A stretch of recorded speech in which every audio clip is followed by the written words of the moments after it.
Okay, so this toy truck has a major issue. I mean, it's cool that you can push it down. Yeah, and it does these sounds and stuff.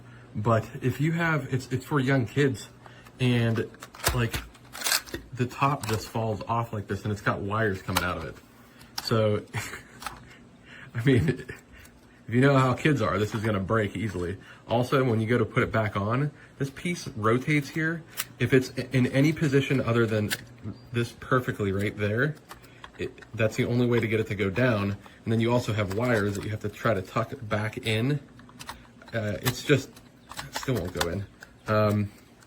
These, if you look, there's two blocks right there that are sticking up. They have to go inside of that in order to make this work. I mean, it is really a giant pain in the butt.